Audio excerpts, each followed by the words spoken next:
6 étapes clés pour arriver à solder une dette organisationnelle. Alors dans cet épisode, je voulais partager avec toi quelque chose qui m'est arrivé personnellement, c'est le fait d'avoir une masse d'informations qui s'accumulent. Je le partageais dans une précédente newsletter. En fait, je suis quelqu'un qui prend pas mal de notes, et notamment, j'aime bien prendre des notes sur différents sujets. Et le truc, c'est que avant de partir en vacances, eh bien, j'avais pris le bon pli de régulièrement traiter ces informations.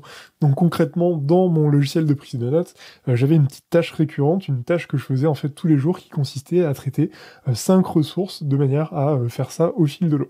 Eh bien, les vacances sont passées par là, il y a eu la reprise du travail, donc voilà, je travaille à mon compte, et finalement, chaque jour, je repoussais cette tâche, et en fait, le problème, c'est que je me suis mis à accumuler pas mal d'informations, et très clairement, c'était pas très engageant, et j'avais pas envie de le traiter. Et finalement, en me basant sur plein de choses que j'avais déjà expérimentées, j'ai voulu te partager finalement 6 conseils si jamais toi aussi ça t'arrive. Donc là, je prends pour exemple vraiment, je parle du second cerveau, donc des notes, mais c'est quelque chose que tu pourrais très bien utiliser dans d'autres situations. Première étape, donc te féliciter d'avoir la présence d'esprit, de te dire qu'il faut que ça change. Concrètement, c'est vraiment la première étape qui est essentielle et nécessaire. Tu as pris conscience qu'il y avait un problème, et rien que ça, c'est déjà une bonne chose.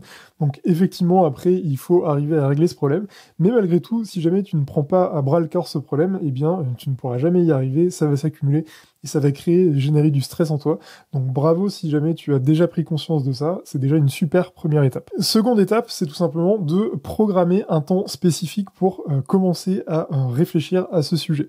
Le truc, c'est que si c'est un sujet qui occupe beaucoup ton esprit et qui pollue ton esprit, eh bien le fait de vraiment programmer une date, ça va te permettre finalement d'être un peu plus sereine, un peu plus serein, de manière à véritablement te pencher dessus. Si t'es comme moi, souvent c'est le genre de truc auquel tu vas penser sans arrêt, mais malheureusement, rien que le fait d'y penser, ça peut générer du stress en toi et ça ne va pas t'aider. Donc tu prends un temps au calme pour vraiment faire le point. Si jamais tu dois programmer plusieurs temps, eh bien c'est pas grave, programme-les dans ton agenda, mais c'est vraiment important que tu t'engages par rapport à cette situation. Ça te permettra nécessairement de commencer à faire ces premiers pas pour avancer vers la résolution de cette situation. 3. Évaluer la situation dans son ensemble. Donc si j'insiste pour dire dans son ensemble, c'est parce que le fait que tu n'aies pas réussi par exemple à maintenir une habitude, c'est certainement lié à différents facteurs, et parfois certains dont tu n'as pas la pleine maîtrise.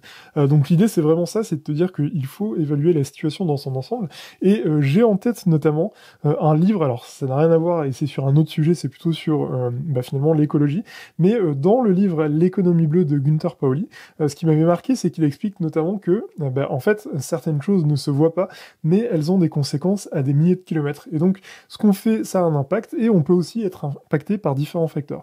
Donc l'idée, c'est vraiment de te dire que pendant ce temps où tu fais le point sur la situation, essaie d'évaluer ce que tu avais mis en place, ce qui avait fonctionné, ce qui n'avait pas fonctionné, pourquoi ça n'a pas bien fonctionné, est-ce qu'il y avait différents facteurs autour qui ont eu une conséquence sur ça. De cette manière, finalement, tu arriveras à avoir une vue globale, note peut-être les informations pour bien te les remémorer, et ce sera vraiment une étape essentielle pour vraiment bien faire le point et enclencher la prochaine étape. 4. Chercher le meilleur angle d'attaque. Donc là, véritablement, l'idée c'est de se dire, ok, j'ai cet objet devant moi qui me pose problème, ça va être quoi la meilleure façon pour aborder ce problème.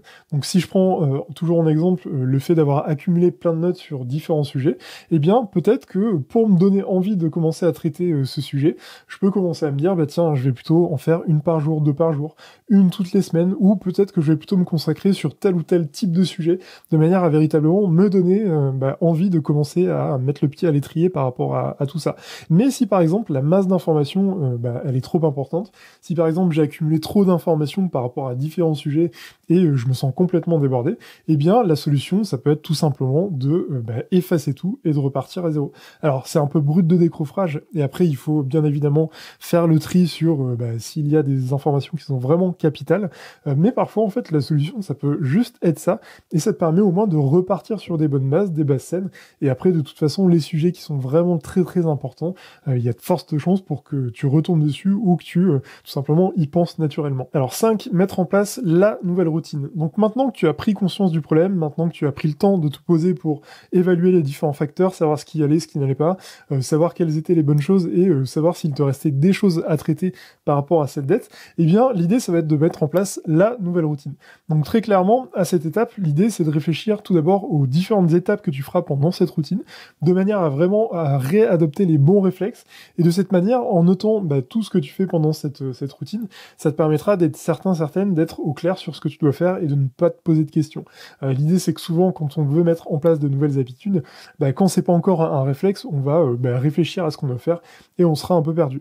Donc pour moi, c'est véritablement hyper important que tu te facilites l'accès à cette routine, donc elle doit être facilement visible au moment où tu dois la traiter, et tu dois très clairement rendre ça facilement accessible. Donc si par exemple, moi, dans mon cas, je veux trier les informations par rapport à mes notes, eh bien je peux directement, par exemple, dans mon logiciel, me mettre un accès à la page qui me permettra directement de rentrer sur cette tâche. Et de cette manière, ça te permet vraiment de faciliter les choses. Ensuite, tu dois être au clair sur à quelle fréquence tu vas faire cette chose. Donc l'idée, c'est pas forcément de faire ça hyper souvent, c'est vraiment de l'adapter en fonction de ton besoin. Donc en fonction du sujet que tu dois traiter, tu auras peut-être besoin de le faire chaque semaine, chaque mois, je ne sais pas, mais il faut vraiment que tu programmes ça et que ce soit là aussi facilement accessible, visible, que tu puisses facilement te remémorer que tu dois faire cette chose. Et enfin, 6e et dernière étape, fixer une date pour un prochain point de contrôle. L'idée, c'est que véritablement, on a commencé à imaginer un plan, un moyen de le résoudre, et on va finalement le faire sur une certaine période. Et là, ça va véritablement être de confronter avec la réalité du terrain, finalement, ce qu'on a mis en place et voir si ça fonctionne. Parce que parfois, on peut imaginer des choses, être plein de bonne volonté, et en réalité, on n'a pas forcément le temps de le faire, ou pas exactement de cette manière. Donc c'est pour ça qu'il faut penser à prendre le temps de faire le point sur tout ça pour vraiment réadapter le tir. Si je prends par exemple mon cas de traiter un certain type de notes chaque jour, eh bien peut-être que l'avoir fait chaque jour, c'était pas forcément la meilleure solution, et peut-être qu'il faut que je décale un peu la fréquence tous les 2-3 jours, toutes les semaines, toutes les 2 semaines, je ne sais pas. Mais l'idée c'est véritablement ça, c'est véritablement de tester en situation pour ensuite faire le point et après réadapter. Donc c'est important de véritablement s'assurer de la pertinence de ce qu'on a mis en place et de pas attendre finalement un an pour revenir sur un process qu'on avait mis en place et qui finalement n'est pas adapté. Moi, ce que je conseille, c'est véritablement de commencer petit et puis après adapter au fil de l'eau, régulièrement faire des points pour voir ce qui fonctionne et ce qui ne fonctionne pas. De cette manière, donc en t'assurant pertinemment de la pertinence justement de ces choses, tu pourras améliorer au fil de l'eau, peut-être changer tes modèles, changer ta manière de procéder, et au fil de l'eau, tu verras que tu te constitueras un système qui est vraiment adapté à ton besoin. Et voilà donc pour cet épisode. Donc comme d'habitude, n'hésite pas à t'abonner, liker, partager.